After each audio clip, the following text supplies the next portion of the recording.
Hello दोस्तों, नमस्कार। मैं सुनील राजपूत, आपके हैबिट चैनल में स्वागत है सबका।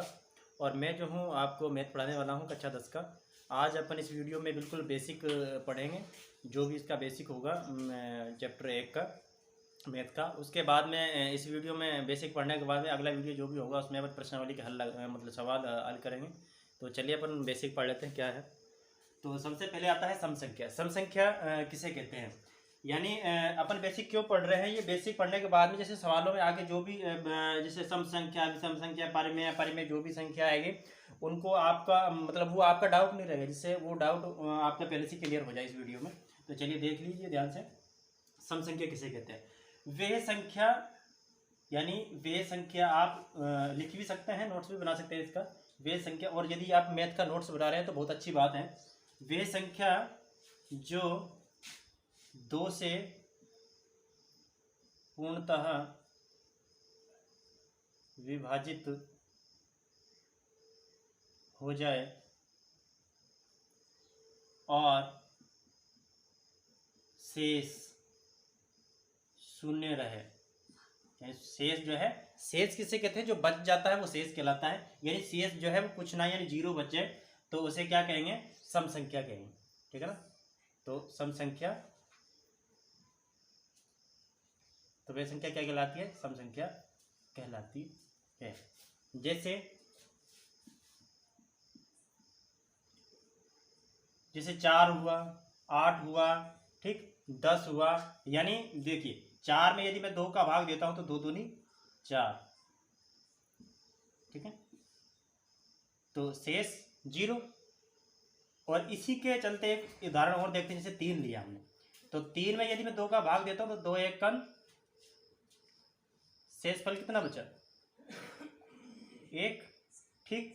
तो मैंने इसमें परिभाषा में पहले से कहा गया है कि वे संख्या जो 2 से पूर्णतः विभाजित हो जाए वे और शेष 0 रहे, लेकिन शेष इसमें 0 नहीं बच रहा है, क्या बच रहा है, 1। तो इसलिए ये सम संख्या आपकी नहीं होगी, ठीक। और ये आपकी सम संख्या होगी, ठीक। अब आगे चलते हैं विषम संख्या। तो विषम संख्या किसे कहेंगे, वह संख्या जो 2 से पूर्णतः विभाजित ना हो और शेषफल बच जाए, ठीक है।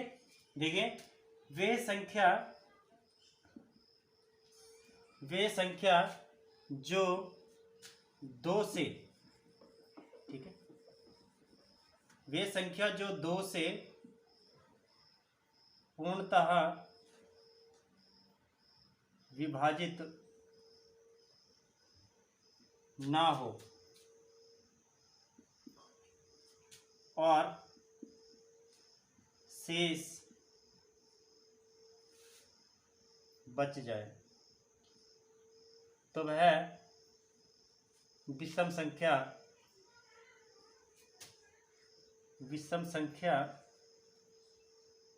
कहलाती है, ठीक। तो वे संख्या कहलाती है, तो वे विषम संख्या कहलाती है। जैसे उदाहरण के तौर पे अपन देखते हैं, जैसे आपका 3 है, 7 है और 5 है। देखिए 3 में यदि अपन 2 का भाग देते, जैसे अभी अपने उदाहरण यहाँ पे देख रहा था, 3 में यदि 2 का भाग देते, 2 1 कन, 2 1, शेष बच गया ना, यानी शेष बचना चाहिए, शेष 0 नहीं होना चाहिए, शेष कुछ ना कुछ बचना चाहिए, तो वो क्या कहलाती है, विषम संख्या कहलाती है। तो इन चीजों को, ये चीजें आपकी कंप्लीट हो गई होंगी, सम और विषम संख्या। आप देखते हैं परिमेय संख्या। तो परिमेय संख्या किसे कहते हैं, ठीक। परिमेय संख्या वे संख्या जिसे P/Q के रूप में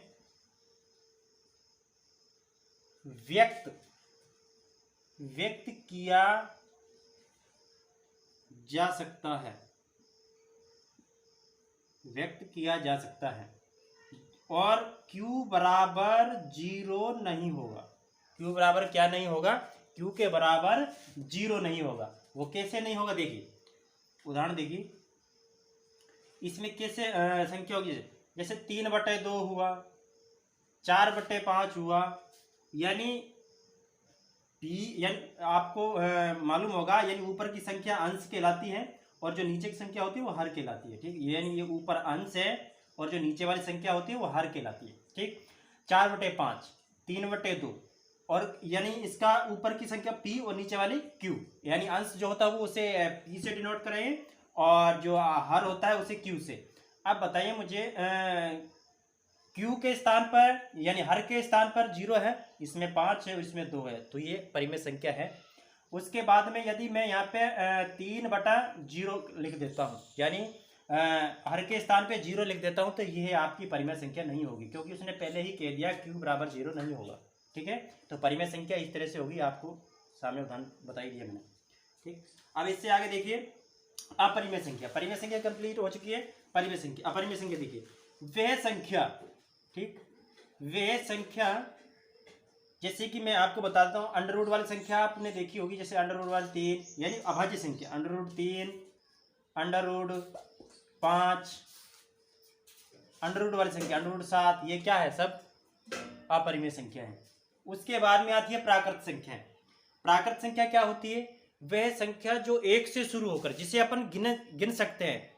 जैसे आपने देखा होगा किसी किन्हीं भी वस्तुओं को गिनते हैं तो आप जैसे आपको गिनने हो, कोई नोट गिनने हो, तो आपके 0 से थोड़ा स्टार्टिंग करेंगे, उसे कैसे गिनेंगे, 1 2 3 4 1 से स्टार्ट करेंगे। ऐसा तो नहीं हुआ कभी आप नोट गिनने बैठे और आपने क्या किया, 0 से स्टार्टिंग कर दी, 0 1 2 3 4, ऐसा कभी नहीं होगा। आप जब भी गिनते हो तो 1 से स्टार्ट करेंगे, यानी जो गिनती में आप यूज करते हो, जिनको गिनने के लिए यूज करते हैं, जैसे कि 1 से जिन वस्तुओं को गिनने में 1 से स्टार्टिंग होती है, यानी कहने का इसका सीधा सा मतलब ये हुआ, यानी 1 से जो संख्या शुरू होती है वो प्राकृत संख्या कहते हैं उन्हें। ठीक है, 1 से जो शुरू होती है और अनंत तक वो क्या कहलाती है, प्राकृत संख्या कहलाती है। ठीक, और आगे मैं बता देता हूँ आपको, जो कि अपन पढ़ेंगे ना आगे प्रश्नावली 1.1 अच्छा 10th के लिए, तो उसमें जो ये चीज़ें बता रहा हूँ ये बहुत ही इंपॉर्टेंट है, इनको आपके लिए समझना बहुत बेहतर रहेगा।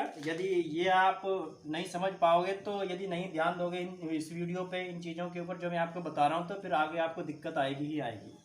और जो मैं बता रहा हूँ इनका नोट्स आप बिल्कुल कंप्लीट करते चलिए, नहीं तो फिर यदि आपको नोट्स, मैं इसलिए बोल रहा हूँ आपको नोट्स की, क्योंकि जब भी आप रिवीजन करोगे तो रिवीजन के टाइम पे ये आपको बिल्कुल सुविधाजनक रहेगा, क्योंकि आप रिवीजन बिल्कुल सरलता से कर सकते हैं। यदि आप नोट्स नहीं बनाओगे तो कहाँ पढ़ने पलटते फिरोगे फिर।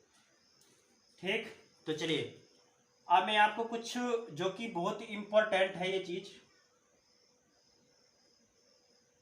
इसे बिल्कुल आप नोट कर लीजिए, और इसका बिल्कुल यूज होता ही है मैथ में, ये तो मैथ की जान है।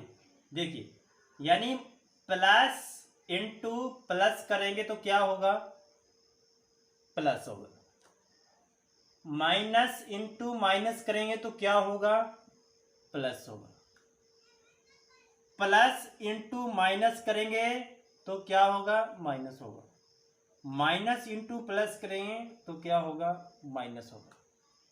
इन चीजों को बिल्कुल आप रट लें और बिल्कुल इनके ऊपर आप फोकस करें। बिल्कुल यदि ये चीजें आपको ध्यान में रहेगी, यदि ये चीजें आपको याद रहेगी, तो आप बिल्कुल जैसे कहीं प्लस प्लस का गुणा करना पड़ गया, कहीं माइनस इंटू माइनस करना पड़ गया, कहीं प्लस इंटू माइनस करना पड़ गया, तो उनका क्या होगा, तो ये यदि आपको पहले से मालूम होगा तो आपको वहाँ पे डाउट नहीं रहेगा ही।